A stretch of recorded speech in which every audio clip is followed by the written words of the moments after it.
Okay, let's unpack this. Welcome to the deep dive where we cut through the noise, sift through the data, and get straight to what you need to know. Today we're plunging headfirst into the, well, let's face it, the ever turbulent, always fascinating world of New York City politics. Specifically, we're zeroing in on the rapidly approaching 2025 mayoral election. Our mission for this deep dive is really laser focused. We're going to rigorously analyze the estimated probability of Zohran Mamdani winning the NYC mayoral race as of today, July 3, 2025. And this isn't just a quick overview, it's a deep dive custom tailored for you. We've taken a stack of your sources, detailed political analyses, recent public polls, even the aggregated wisdom of betting odds to extract the most important insights, giving you a truly well-informed picture fast. Yeah, and what's truly fascinating here isn't just, the final number, the prediction itself, but how we get there. We're really dissecting this complex interplay of diverse data points. You've got public sentiment and polls, then the collective intelligence of betting markets, trying to uncover the driving forces behind a potential outcome. Yes. It's really about breaking down why certain probabilities emerge and what each piece of information uniquely tells us. It gives you a much clearer sense of a future event. Absolutely. So to really understand Zohran Mamdani's path to Gracie Mansion, we first need to talk about the bedrock of New York City politics. It's just fundamental. It shapes every single mayoral race here. This city leans overwhelmingly Democratic. I mean, we're talking Democrats outnumbering Republicans by more than 6-1. That's a colossal structural advantage for any Democratic nominee. Indeed. And it's not just about party labels, it's historical precedent. When you look back at general elections here, Democratic nominees typically don't just win, they win by huge margins. Think about the recent ones. Eric Adams got 67% in 2021, Bill de Blasio, 66% in 2017, and an even more dominant 73% back in 2013. So this history gives us our baseline. In a, let's say, normal election year, the Democratic candidate starts with maybe an 80% to 90% probability in the general. Just by having that D's next to their name in this city, it's almost baked in. Right, and Mamdani has already cleared what many consider the biggest hurdle in NYC, winning that Democratic nomination. He pulled that off on June 24th, 2025, and it was, frankly, a significant upset. He beat Andrew Cuomo with 56% of the vote after the ranked choice counts. Cuomo got 44%. So beyond just the numbers, what did that primary win tell us about the mood of the Democratic base, and how might that affect his general election game plan? That's such a critical point. It wasn't just a win, it felt like a strong statement. Mamdani beating a political heavyweight like Andrew Cuomo signals a real shift happening within the Democratic Party here. It shows the progressive wing is clearly energized and they know how to mobilize effectively, especially with ranked choice voting, which can definitely help candidates who pick up strong second and third preferences. So this victory doesn't just make him the nominee, it kind of validates his progressive platform and that whole grassroots organizing approach. It tells us a big chunk of Democratic voters want something more transformative, not just, incremental changes. Okay, but Mamdani's path isn't exactly clear sailing just because he has the Democratic nomination. This isn't a simple two-person race, is it? We've got a pretty crowded field, and this is where the dynamics get really interesting. Absolutely. The general election setup is way more complex than your typical Democrat versus Republican fight in New York. Let's just run through the key players Mamdani is up against. Right. First, and probably most significantly, you have Andrew Cuomo. Yeah. After that unexpected primary loss, he's making a really bold move, running as an independent on this fight and deliver party line. And it's crucial to remember just how close that primary actually was. Cuomo got 428,530 votes. Mamdani got just over 430,000. That's razor thin. It shows Cuomo has a substantial base that didn't just disappear overnight. He's a serious independent challenger, name recognition, track record. Definitely formidable. Then you have Eric Adams, the current mayor. He decided to skip the Democratic primary altogether this time, running as an independent instead. Now, that decision came amid those earlier corruption allegations, though. Important note, those charges were officially dropped back in February 2025. But despite the controversies, Adams still has the power of incumbency and, huge name recognition. Incumbency always counts for something. It does. And, of course, there's Curtis Sliwa, the Republican nominee. His challenge is steep. He lost pretty badly in 2021, only got 28% against Adams. Historically, the Republican ceiling in NYC general elections is just quite low. And finally, there's Jim Walden, another independent, former federal prosecutor. His polling support right now seems minimal. He's really looking like a long shot in this race. Okay, so two prominent moderates, Adams and Cuomo, both running as independents. Outside the usual party structure, that really does complicate things. How could this really unique dynamic of two centrist candidates potentially help Mamdani? That's the million-dollar question, isn't it?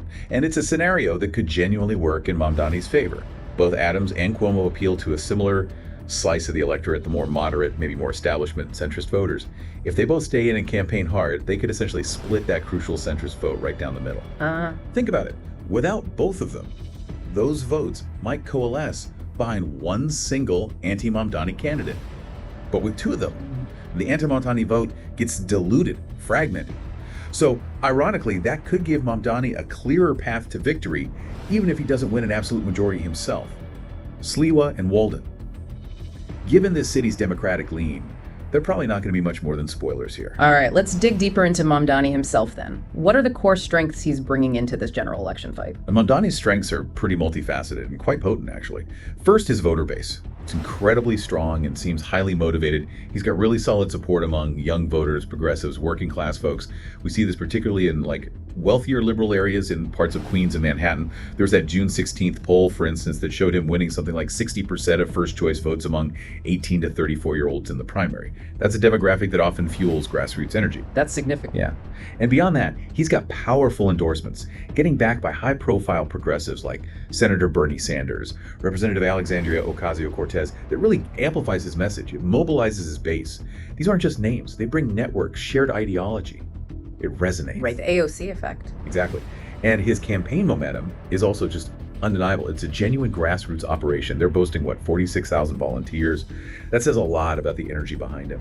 And his social media presence is viral, sure, but it's not just about clicks. It seems to have genuinely energized voters, turning policy discussions into these mini rallies online. Not many candidates can pull that off. And the policies themselves. Yes, his policy platform. It's incredibly bold, very direct, and it seems to be resonating with people worried about New York City's affordability crisis, which is pretty much everyone. We're talking proposals like universal free childcare, fare-free buses, which is, a radical idea for many cities, rent freezes, even city-owned grocery stores. These aren't just talking points. They hit right at the financial pressures people feel every day, the kind of pressures pushing people to the brink in one of the world's most expensive cities. Okay. So a strong base, big endorsements, real momentum, and policies hitting voter anxieties head on. That paints a pretty compelling picture. But every candidate has hurdles, and Mamdani is certainly no exception. Where are his potential vulnerabilities? What are the big challenges? Well, the challenges are significant, absolutely. And they largely stem from the same progressive positions that fire up his base. First, there's the polarization around his democratic socialist label. It's a stance emphasizing, democratic means for socialist goals, more economic equality, public ownership. While it energizes his supporters, it can also definitely alienate more moderate voters, maybe the business community. That makes sense.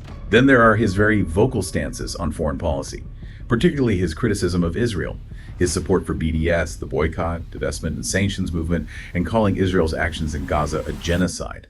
These positions are highly polarizing. They can significantly alienate a good portion of moderate voters and, crucially, Jewish voters in the city, many of whom, the data shows, favored Andrew Cuomo in the primary. That's a voting bloc that traditionally carries a lot of weight in NYC elections. And what about the Andrew Cuomo factor specifically? His independent run after losing the primary is just unprecedented. How much of a threat could he actually be, given his name recognition and how he performed? Cuomo's independent run is a massive wild card.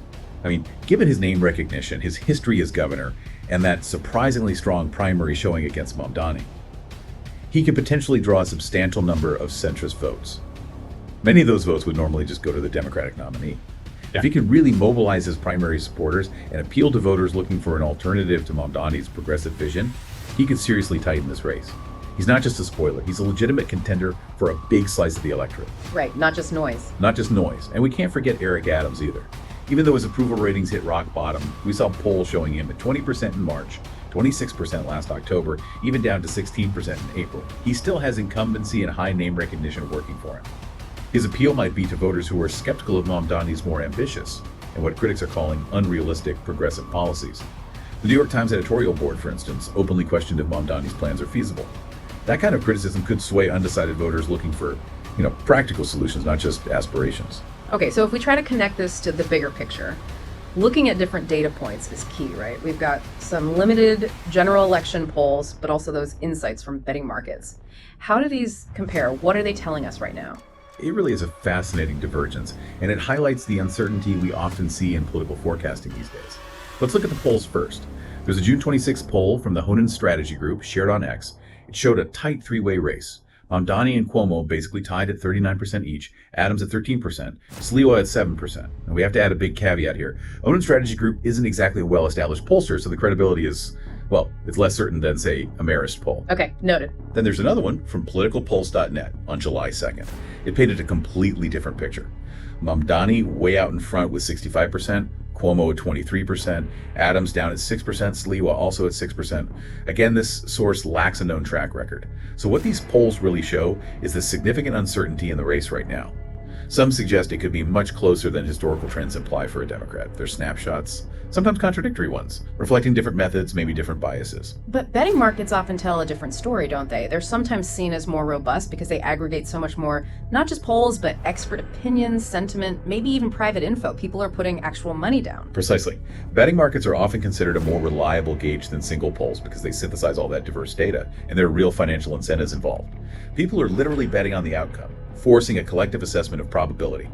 For instance, there was a June 28th post on X from a user named Panama, citing betting odds that put Mamdani as a strong favorite, netting for 350. That implies roughly a 77.8% chance of winning. Interesting. Even more directly, Polymarket, which is a pretty well-regarded prediction market, their data from June 25th showed Mamdani with a 73.6% chance of winning. In contrast, Adams was at 19.4%, and Cuomo much lower, down at 4.9%. So while some of those less reputable polls might hint at a nail-biter, the betting markets consistently suggest Mamdani is still the firm favorite. This lines up with NYC's history, the Democratic dominance, but crucially, it also seems to factor in the real challenge from Cuomo and Adams running as independents. All right, we've really peeled back the layers here. The political landscape, the contenders, Mamdani's strengths, his weaknesses, and this fascinating split between some polls and the betting markets. So let's nail it down. What does this all mean for Zohran Mamdani's chances of becoming New York City's next mayor as of today, July 3rd, 2025? Okay, so to estimate Mamdani's probability, we started with that strong base. Given NYC's deep Democratic lean historical patterns, the Democratic nominee typically starts with around an 85% win probability in the general. That's our starting point. Makes sense. From there, we made some key adjustments based on Mamdani's unique situation this year. We added 5% to that base for his significant strengths, that huge primary win, the super energized progressive base, the clear campaign momentum, and that strategic edge he might get from a split centrist vote between Adams and Cuomo. Those factors definitely boost his built-in advantage. Okay, so up to 90% then. Right. But then, and this is crucial, we had to subtract a significant 15% to account for the substantial risks he faces. This is a big deduction. It's driven by several things. The strong potential for a sustained, impactful vote split caused by both Cuomo and Adams running as independents, that's highly unusual, and also the very real threat of polarization. That democratic socialist label, his vocal foreign policy views, especially on Israel, that could really activate opposition in a way you don't usually see against a Democratic nominee here. Got it. So the calculation is? You put it all together. 85% base, plus 5% for strengths, minus 15% for those significant risks. Our analysis lands on a 75% probability that Zohran Mamdani will become NYC mayor. And what's really striking is how that 15% deduction, largely driven by those independent runs from Cuomo and Adams, pulls Mamdani down significantly from what would normally be almost a guaranteed win for a Democrat in the city. It signals this is an election where traditional party lines are being really challenged. And interestingly, the 75% estimate aligns very closely with that 73.6% figure from the Polymarket betting odds. It suggests a pretty strong consensus across different types of data, acknowledging both his advantages and these unique hurdles. Okay, so a 75% probability for Zohran Mamdani. That's our core finding for today. It's a strong position, no doubt. Driven by the city's deep blue lean, his impressive primary win, that solid grassroots support, but it's also clearly tempered quite significantly by the unprecedented independent runs of both Andrew Cuomo and Eric Adams, and the potential for real voter polarization around Mamdani's platform and some controversial positions. Which raises a really important question for you to consider as you watch this race unfold over the next few months. What specific developments could most significantly shift this 75% probability? We're talking about things like, does Andrew Cuomo's independent campaign really sustain itself? Does he build momentum, or does he just sort of fade out? Equally important, how does public sentiment shift because of major external events? A sudden change in crime stats, another twist in the housing crisis, even big national political trends could trickle down. Exactly. Keep an eye out for those signals. Will Cuomo's campaign really gain traction, pulling more moderate votes from Mamdani? How well does Adams manage to appeal to voters maybe tired of progressive policies despite his own low approval? Or will some major city issue like, a widespread transit crisis or a new economic downturn fundamentally change what voters are looking for in their next mayor? Any of those could definitely swing that 75% number up or down. Yeah, we'd recommend revisiting this estimate maybe around September 1st, 2025, or maybe even sooner if something really major happens.